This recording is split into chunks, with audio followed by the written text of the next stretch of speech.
there's this ring where we kind of call the Goldilocks zone. And we kind of think that if a planet is within this area, then hopefully that the possibility for life should be available to evolve on those different planets. One of those planets that we were been speculated on is Proxima B out by Proxima Centauri. Now, it looks like it's kind of in the Goldilocks zone, but we weren't exactly sure. And it's about Earth's size, it's like fat in the middle, looks like a pear. We actually were looking at it, and apparently because of the star, the radiation is just too high. So the chances of life being out on Proxima B isn't going to be a thing, or it's not going to be the vacation spot that we kind of hoped it would be. When NASA found Proxima B in August of 2016, researchers speculated the exoplanet might be in the habitable zone because it existed within the host star's habitable zone, the Goldilocks zone, which encompassed a range of orbits that allowed the atmospheric pressures that need to support liquid water. Being in the zone doesn't guarantee that a planet can support life, though. Among things, it still needs a habitable atmosphere, which NASA defines as one that allows for climate regulation, the maintenance of water-friendly surface pressure, shielding from hazardous space weather, and the housing of life chemicals building blocks. But apparently Proxima B's models show that this Proxima Centauri's intensive solar flares and ultraviolet radiation have already destroyed an Earth-like atmosphere around Proxima B, if one ever existed at all. Proxima B experiences much more extreme radiation than Earth ever does from the sun that we have. Kind of your thoughts. Teach the controversy. NASA's doing what the Vikings did. Iceland, Greenland, they want Proxima B for themselves.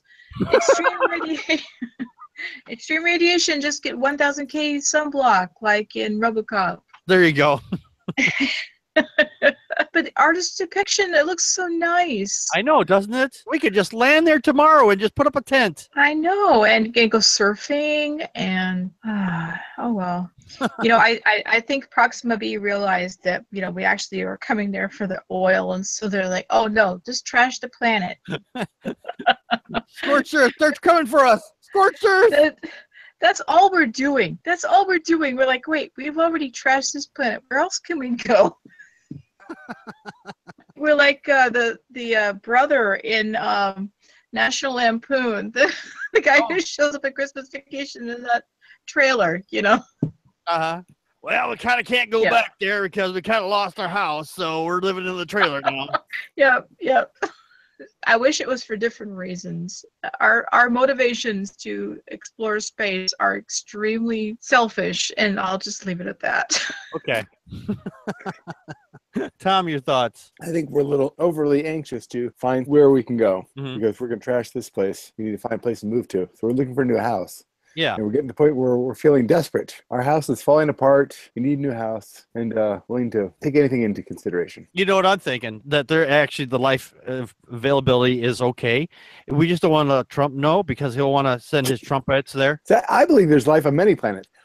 I believe in evolution. We evolved to deal with the amount of radiation that we get from our sun. We have our skin pigment. There's some other planets that have a lot more radiation. Those creatures will have thick black skin like armor. Maybe. Life is very fickle, though. I mean, if in some instances, there may be life there, just may not be life that we recognize. Like in your example there, they just might have thicker skin or something like that. We might recognize them as rocks. Remember the Horta? Yeah. There was also, trying to remember which one, I think it wasn't the Twilight Zone. It was the other one, the Outer Limits. It was like a later in the 80s episode where some people were like turning, their skin was like turning all hard like shells or whatever, and it turns out that it was a radio frequency from another star that was trying to warn Earth, and it was like turning people into these creatures so they could walk around in the sunlight because our star was going to go through some weird change. Otherwise, if you didn't change for whatever reason, you'd fry. You'd fry. You'd die. You'd never be able to leave your house ever again. And some people chose not to do that. So they chose not to leave the house?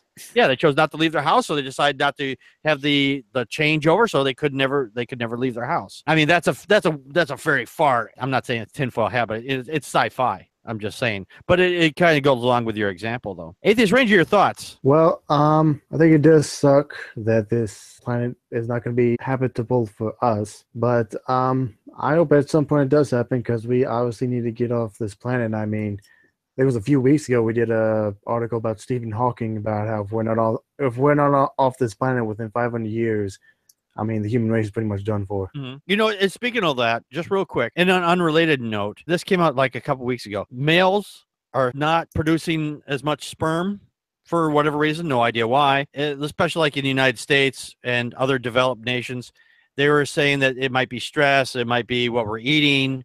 That our populations are going to start go down because we're not breeding enough, I guess, as it were. So in the next number of years, we may put ourselves into extinction mode. So getting off this planet, that's probably the best thing we could actually do. It looks like a giant desert. It does. I mean, that's an artist rendition, of course, but Oh, okay. I like the desert.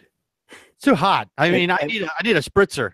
You know, there's lots of things that live in the desert. Yeah, that's true. I don't know if I want to live there though. I think I would. I wouldn't want to live there either. So I mean, that's why I live in Wisconsin. I don't live in the desert. I could, but I just don't want to. Well, why don't we just send Trump up there? You know, then we won't have to worry about him anymore. We shouldn't inflict that kind of damage on the universe. What did it ever do to us? I'm just saying. True, but well, to be fair, the universe gave us Trump in the first place. Yeah, well, yeah, there's that. Damn it with that stupid logic. Oops. Ding, ding, ding with the trolley. Now I'm thinking about that Simpsons episode where they fly a bunch of people into the sun.